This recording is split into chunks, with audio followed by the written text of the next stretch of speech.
Buenos días. En este bloque temático estudiaremos cómo el concepto de equilibrio rige el comportamiento tanto de las estructuras cotidianas como de las infraestructuras. Pero, ¿qué es el equilibrio?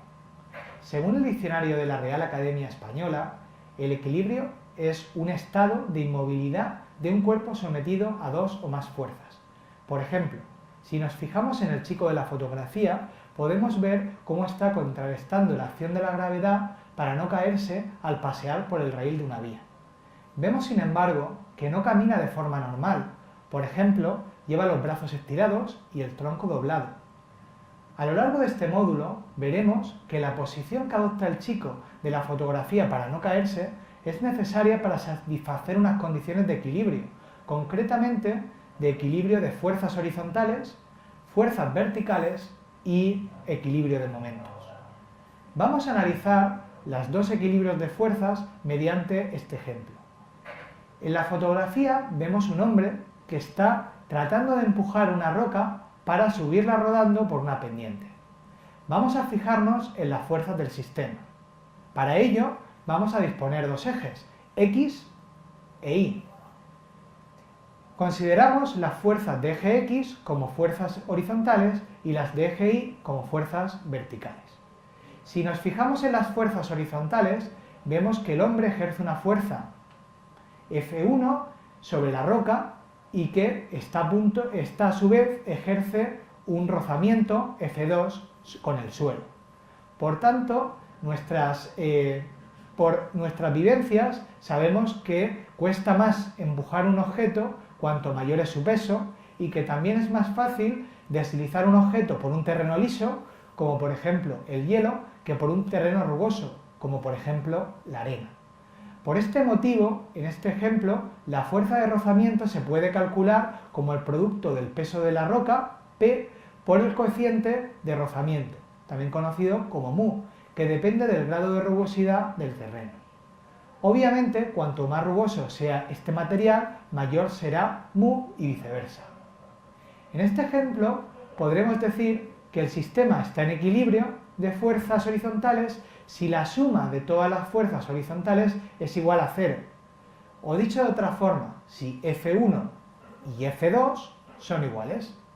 En este caso, la roca no estaría inmóvil, es decir, no retrocedería ni ladera abajo el terreno avanzado, pero, sin embargo, tampoco sería suficiente para conseguir hacer rodar la roca ladera arriba. Sería necesario, para poder conseguir esto, que el hombre realizara una fuerza F1 mayor. En este caso, ya no se cumpliría el equilibrio de fuerzas horizontales y la roca se movería. Obviamente, nos interesa que las infraestructuras cumplan el equilibrio de fuerzas horizontales y que permanezcan inmóviles cuando se aplican las fuerzas en este sentido. Ahora vamos a fijarnos nuevamente en la fotografía, pero vamos a analizar las fuerzas verticales. El peso de la roca, F1, se compensa con una fuerza de sentido contrario que aparece en el terreno. Para que se cumpla el equilibrio de fuerzas verticales y por lo tanto la roca no se hunda, la suma de ambas fuerzas ha de ser 0, o dicho de otra forma, F1 debe ser igual a F2. Este mismo equilibrio se cumple cuando andamos. Por ejemplo, en este tacón, vemos como parte del peso de la mujer, F1, se compensa con una fuerza igual de sentido contrario que aparece en el suelo. Sin embargo, si ambas son iguales, no se producirá movimiento vertical. Sin embargo, para que el terreno pueda producir la fuerza F2, es necesario que no se exceda la tensión máxima admisible del terreno. Esta tensión, sigma, también conocida como sigma, producida por una fuerza F, se calcula dividiendo esta fuerza por el área A, en este caso, del tacón. Vamos a ver qué pasaría si cambiáramos el terreno y pusiéramos el tacón, por ejemplo, sobre otro material mucho menos resistente como por ejemplo el césped. A diferencia del suelo inicial, el césped presenta una menor resistencia y por lo tanto una menor tensión admisible. Esto hace que si la mujer de la fotografía intentara caminar sobre el césped, seguramente se hundiría, puesto que el terreno no sería capaz de producir la tensión admisible necesaria para garantizar el equilibrio de fuerzas verticales. La solución la tenemos en esta fotografía de aquí, donde podemos ver cómo hemos colocado un elemento de plástico que aumenta el área de contacto entre el tacón y el césped. De esta forma, si nos fijamos en la fórmula de la tensión, una misma fuerza F producirá una menor tensión al aumentar el área en la que se transmite. Este elemento para los tacones es muy popular en las bodas celebradas al aire libre, pero esta misma estrategia se puede utilizar también en infraestructuras. Por ejemplo, podemos ver en esta imagen cómo el peso de una pila de un puente se puede utilizar un elemento que aumenta el área para transmitir unas tensiones adecuadas al terreno. Este elemento se denomina zapata y permite transmitir adecuadamente el peso de la estructura sin superar los valores admisibles de la resistencia del terreno, los cuales son mucho menores que la resistencia de materiales tradicionales utilizados en el sector de la construcción, como el acero o el hormigón. Podemos ver cómo aumentar el área de la superficie de contacto permite realizar cosas tan increíbles como acostarnos en una cama de clavos afilados. En este ejemplo, al contar con muchos clavos, el área de contacto es muy alta y por tanto la presión producida por los clavos no es suficiente como para que se nos clave. Otra estrategia para poder estar de pie con tacones en el césped sin aumentar la superficie de contacto del tacón sería aumentar la longitud del mismo, de manera que éste se pudiera clavar hasta alcanzar un sustrato de terreno resistente, por ejemplo, la roca, el cual contara con una mayor tensión admisible. Esta estrategia también se puede encontrar en las infraestructuras. De hecho, a esta metodología se le denomina cimentación profunda. En esta figura podemos ver como la cimentación del edificio más alto del mundo, el Burj Khalifa, en la que el peso de la estructura no se puede transmitir por medio de una zapata, dado que sería necesario una superficie excesiva de la misma, dado el peso del edificio. Por ello, se puede utilizar otra estrategia, los pilotes, que son parecidos a pilares hincados en el terreno, hasta una profundidad tal que permita encontrar un terreno resistente adecuado, como por ejemplo la roca. Vamos a analizar el último equilibrio, el equilibrio de momentos. Para ello, lo primero es entender qué es un momento. Se denomina momento de una fuerza respecto a un determinado punto a una magnitud obtenida como producto vectorial de una fuerza por una distancia. Quizás la definición parece un poco liosa, pero el concepto es algo tan cotidiano que todos estamos familiarizados completamente con él. Por ejemplo, si intentamos abrir una puerta, necesitamos tirar del picaporte con una fuerza. Sin embargo, al estirar se produce un momento m respecto a las bisagras de la puerta, que hacen girar la puerta respecto a este punto. Este momento es directamente proporcional tanto a la fuerza con la que tiro como a la distancia que hay entre el picaporte y la bisagra. Vamos a analizar otro ejemplo. En este ejemplo tenemos a una bailarina. Vemos que está en una posición de equilibrio. Ya hemos analizado tanto las fuerzas horizontales como verticales. En ninguno de estos dos análisis se hacía referencia a la forma que adapta el cuerpo. De hecho, esta forma se basa en y es producida por el equilibrio de momentos. No parece que sea casualidad que no haya extendido los dos brazos y la pierna levantada para el mismo lado, ¿es verdad?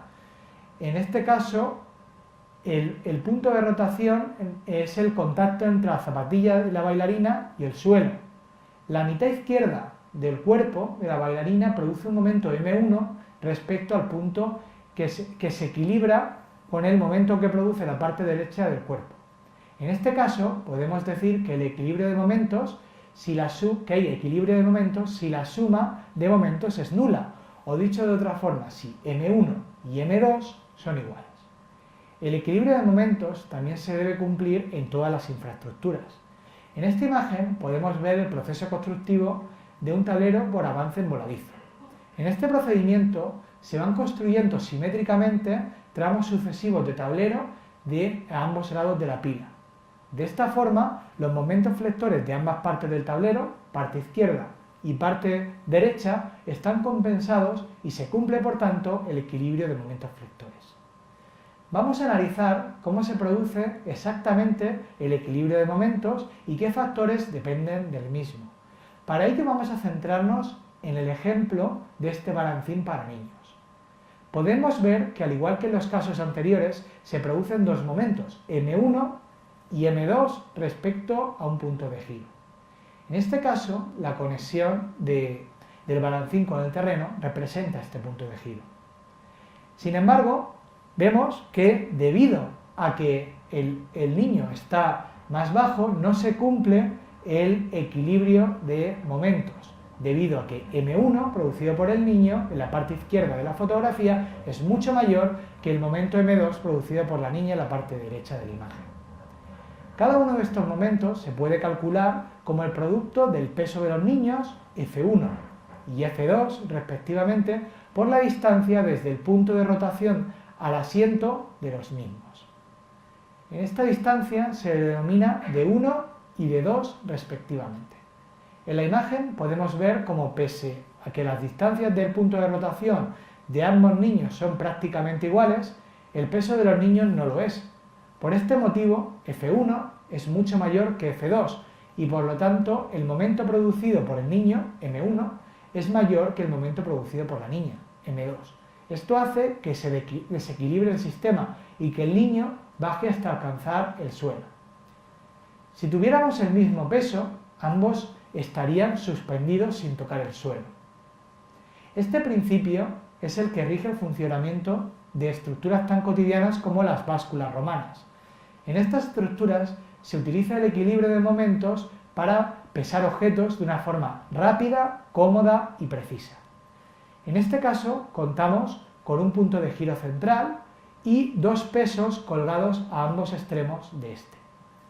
Podemos ver que para que se cumpla el equilibrio y que la balanza no gire hacia un lado o hacia el otro, el momento producido por los dos pesos ha de ser igual.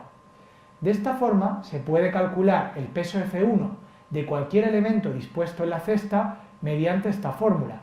F1 es igual a F2 por la distancia de 2 dividida entre la distancia de 1. Esta ecuación muestra que, al aumentar la distancia de 2, podríamos llegar a aumentar cargas mayores y mayores con menores esfuerzos F1. De hecho, si aumentamos esta distancia lo suficiente, podríamos teóricamente levantar objetos tan pesados como nuestro propio planeta con un simple dedo. Este planteamiento teórico ya lo sugirió hace siglos el propio Arquímedes, con su mítica frase: «Denme un punto de apoyo y moveré el mundo». El problema es precisamente encontrar ese punto de apoyo, además como disponer una barra lo suficientemente larga y resistente para realizar ese levantamiento. Bueno, esto es todo por hoy.